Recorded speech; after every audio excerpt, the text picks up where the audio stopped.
오늘 당신이 공유해주신 자료, 특히 그 파이 네트워크 파이투데이 발표 관련해서요. 좀 깊이 파헤쳐 보겠습니다. 네, 안녕하세요. 이번 발표들이 당신에게 어떤 의미가 있을지 그런 걸 좀 명확히 알아보는 시간이 됐으면 합니다. 바로 시작해 볼까요? 네, 좋습니다. 6월 말에 있었던 발표들을 다루고 있죠. 우선 현재 시장 상황부터 좀 짚어보죠. 네네. 지금 유통되는 파이가 대략 한 76억 개 정도 되고요. 주말 동안에 계정 마이그레이션이 한 10만 3천 개 정도 되면서 3,350만 파이가 새로 이동했어요. 꽤 많이 이동했네요. 네, 그리고 마이그레이션 대기 지갑에는 한 3,770만 파이가 있고요. 근데 그 마이그레이션 속도가 좀 재밌네요. 파이투데이 직전엔 하루 10만 개까지 빨랐다가 발표 후에는 다시 평균 2만 개 정도로 돌아갔다는 거요? 맞아요. 그게 좀 특이한 점이죠. 이게 뭔가 일시적인 전략이었을 수도 있겠네요. 네, 그런 가능성을 이야기하더라고요. 가격 쪽을 보면요. 현재 한 50센트 근처인데 5% 이상 좀 하락했고요. 아쉽네요. 시가총액도 그래서 38억 5천만 달러 정도로 좀 줄었습니다. 차트 모양 자체는 썩 좋다고 보긴 어려운데요. 근데 또 재밌는 건 일일 거래량이에요. 이게 9,281만 달러로 오히려 21% 이상 늘었어요. 가격은 내렸는데 거래량은 늘었다고요? 네, 그러니까 시장 반응이 좀 미온적이라고 해야 할까요? 약간 복합적인 것 같아요. 강세 입장이라고는 하던데요. 그렇군요. 지표는 좀 신중하게 봐야겠네요. 그리고 KUAB, 그 기업 인증 관련해서 온램프 머니랑 온램퍼가 추가됐다는 소식도 있었죠? 아, 네, 맞습니다. 그 외부 사용자들이 파이 앱 없이도 생태계에 좀 더 쉽게 참여할 수 있게 하려는 그런 움직임으로 보입니다. 접근성을 높이려는 거군요. 네. 자, 그럼 이제 파이투데이 핵심 발표 내용으로 한번 들어가 보죠. 역시 가장 주목받았던 건 파이앱 스튜디오 같아요. AI 앱 크리에이터. 네, 저도 그게 제일 궁금했어요. 코딩 몰라도 앱을 만든다는 게. 그렇죠. 자연어만 사용해서 앱을 만들 수 있게 지원하겠다는 건데 목표는 아주 야심차죠. 근데 직접 써보니까 아직은 베타라서 그런지 실제 기능 구현이나 AI 기반 수정 도구 같은 게 좀 많이 제한적이었다면서요. 네, 맞아요. 그런 경험을 공유했더라고요. 아이디어는 좋은데 당장 비개발자들이 막 뛰어들어서 쓰기에는 조금 부족하다. 이런 이야기였죠. 그리고 앱 만들거나 기능 추가할 때 파이가 들어간다는데 그 수수료가 어디로 가는지도 좀 불분명하다고 지적했고요. 코어 팀한테 가는지 소각되는 건지. 네, 그 부분에 대한 의문이 좀 제기됐죠.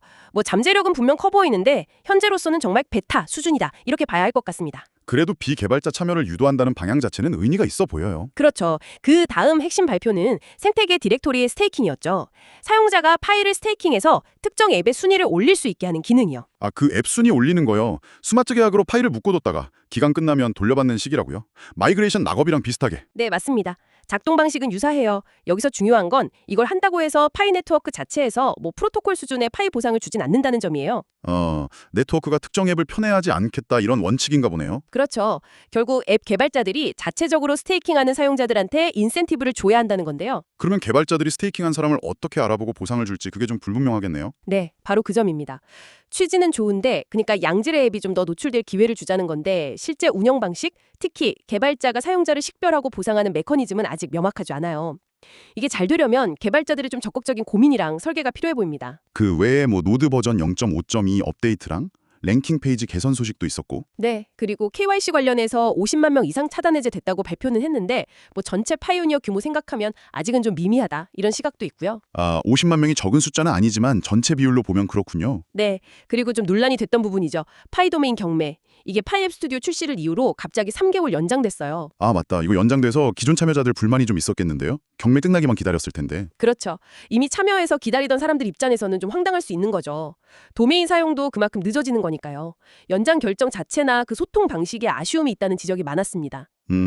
마지막으로 생태계 챌린지는 그냥 새로운 기능 써보게 하는 인앱 과제 정도였고 보상도 주로 꾸미기 아이템이고. 네, 소소한 이벤트 같은 거죠. 자, 그럼 좀 정리를 해보면 이번 타이투데이는 AI 앱 스튜디오나 스테이킹처럼 생태계 확장을 위한 중요한 카드들을 꺼내긴 했는데 시장 반응은 좀 미지근했고 특히 도메인 경매 연장 같은 경우는 사용자들 불만도 좀 샀다 이렇게 볼 수 있겠네요. 네, 발표된 내용 자체의 방향성은 흥미로운데 실제 구현 수준, 특히 앱 스튜디오 베타 버전이나 사용자 경험 그리고 소통 방식 면에서는 좀 개선이 필요해 보인다 이런 거죠. 맞습니다. 그런 지점들을 균형 있게 짚어주고 있고요. 잠재력과 현재 과제를 같이 보여주는 거죠. 그렇다면 마지막으로 이런 질문을 던져볼 수 있을 것 같아요. 파이 네트워크가 내부적으로 막 AI 도입하고 스테이킹 같은 새로운 메커니즘 만들고 있잖아요.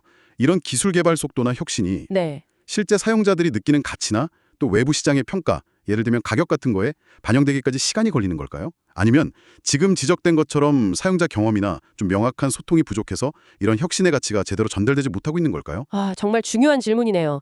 그 간극의 원인이 어디에 있느냐? 네, 이 간극을 어떻게 줄여나갈지가 앞으로 파이 네트워크를 지켜보는 당신에게도 중요한 포인트가 되지 않을까 싶습니다. 네, 저도 그 점이 가장 궁금합니다. 앞으로 지켜봐야겠죠? 오늘 저희가 준비한 깊이 있는 이야기는 여기까지입니다.